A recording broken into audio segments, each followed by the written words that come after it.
everybody, Sandra here from Create in Spain, and today I'm using up some of the sweet peas that were on a card that I've done before. So I've got a card base, a standard A6 base, and I cut out some acetate of the same size, folded it in half. Now sneakily, because I know the acetate's got a bit of damage on this side, this is going to be the back.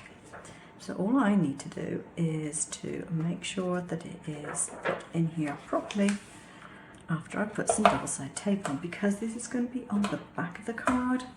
I'm not worried about the fact that you might actually see a tiny bit of tape. So I'm just going to put it in the centre. There we are, like so. Make sure it's all lined up side to side. And then that is the acetate on my card. And I can do a bit of smoothing down in order to keep that nice and flat.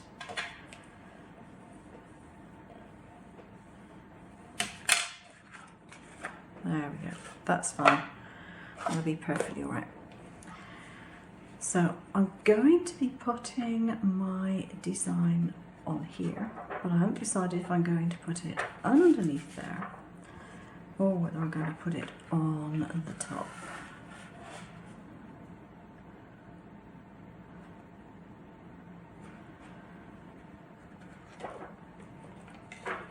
I think I'm actually going to put it underneath. The reason I've got the acetate is because I want to put something on the top of the acetate that will actually just be kind of glossy. You'll see in a minute.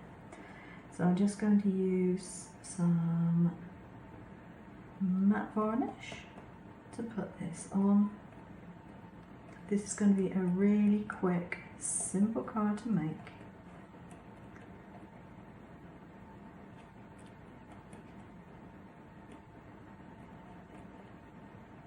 If you're wondering why it's fluttering, I've got the fan on in the craft room, so that's why it's fluttering around a bit at the moment.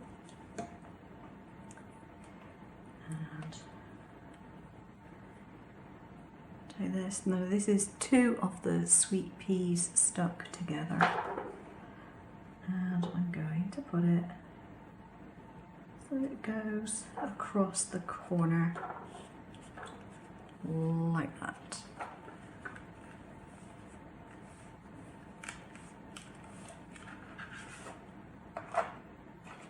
There we are. It looks rather nice because it's got this really good gloss on it because of the acetate. So the bit that I actually want to do, which is raised up, is I want to make use of some of these glazed pens that I have. These are Sakura glazed pens. And the idea with these is that you do actually use them on non-porous surfaces. All I'm going to do is do a little bit of doodling on here. So I'm going to put some little hearts on. If I zoom in, you might be able to see it better. Is that going to focus? Yeah, I think so. Okay. I'm going to do some little hearts. There we are, a few little hearts. I want some dots as well. So I'm going to do some little dots. And these should actually dry, shiny, and slightly raised. So at the moment, that's what it looks like, and then I'm going to leave that to dry and then put on a sentiment tomorrow and maybe a couple of other little bits and pieces. But this is going to be a very simple to make card, and it's just, as I said, making use of these gorgeous little sweet peas that I've got cut out. For the next card that I'm doing, I've got this piece cut out. Now this was slightly larger. It was just a test piece that I did for demonstration purposes earlier this year. And it is photographic paper. It has been stenciled onto, and I've also gone over parts of it with a shiny, glittery texture paste. So it's a very interesting background, but if I were to put the flowers directly on it, it would be lost. It does, however, make a more interesting card. So I cut an oval out, and what I did was I made sure the card was big enough, first of all, and it was, as I said, you know, over this size anyway. And then I did an oval cutout using the cut from the center function on my silver bullet, which I have to confess, I don't use it very often, but when you do need it, is when you've got something that you have to be careful about the positioning on. That's when it's really handy. So for doing an oval in the center of a piece of card. So I simply made a cross in the center by going diagonally across with a ruler and then marking the center out, and then I put it underneath the blade with the center underneath the blade itself, and that means that it gets cut out in the center. And then I trimmed off the excess. That was the slightly more tricky bit because it wasn't a standard size, you know, it was just a scrap piece of photo paper. So, well, I've managed it and it looks like it fits just right, so I'm quite happy. I'm just going to put some double-sided tape on this in order to put it onto the card. It will cover the complete front of the card. There we are. So this is an odd size note card because the base was not a full-size card anyway, but it'd be really nice as a thank you card or just as a note card to leave somebody. And what I thought I would do is put a flower in the center. Now, because this is very delicate, I'm not going to raise it up on foam. I'm not bothering with the sentiment on this particular card because it's quite small, and I think it's more suitable for, you know, just a note card, a thank you type card. Now I've got some very fine gauzy ribbon. Just going to chop a bit of that.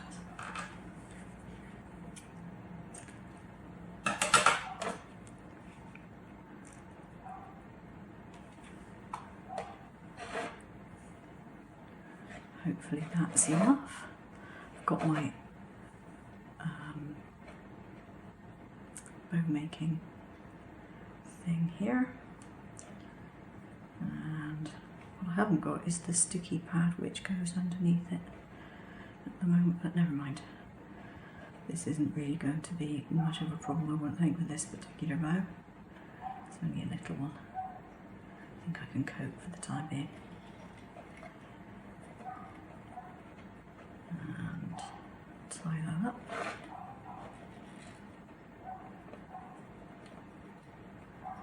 And we are talking a very delicate, very tiny little bow here.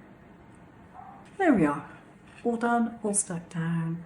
Very sweet, very simple, very quick, but pretty effective. Now if you don't have any backgrounds like this, you don't have to worry about it. Just put an attractive pre-bought card on base. You don't have to have your own homemade design on it. I just happen to have these in my stash, and it's a good way of using up leftovers. For the last card with my sweet peas, what I've done is I've positioned the rest of them on this metallic looking purple lilac-y sort of card. And because I want to keep them in the same position, I've put some Glad Press and Seal over the top, pressed it down well, turn it over, and then carefully remove the card like that. And obviously it is keeping that exactly where I intended it to be. So what I have to do is to get my glue, which is hiding here, and put the glue over the back of this and just stick it into place. It means I don't have to remember where everything was, because it's going to stay there anyway.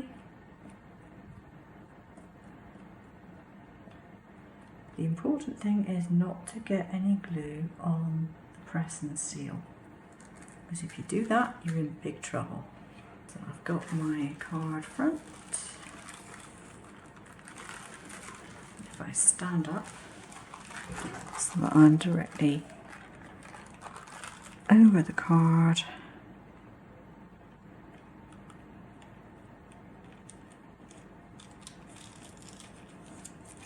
there we are. Press that down, and this is why you definitely don't want to have any on the press and seal. You don't want to stick the press and seal to your card. That really wouldn't be the best of effect. Well, okay, you could actually get away with it if you flattened it out, I guess, but that's not the intention, put it that way. And then as it's stuck down, hopefully you can peel the press and seal away. Now the reason I haven't left it here is just in case any of the glue has seeped out, because if I left it to dry, it would be too late to do anything about it. So I can now turn that upside down and give it a really good press from that side.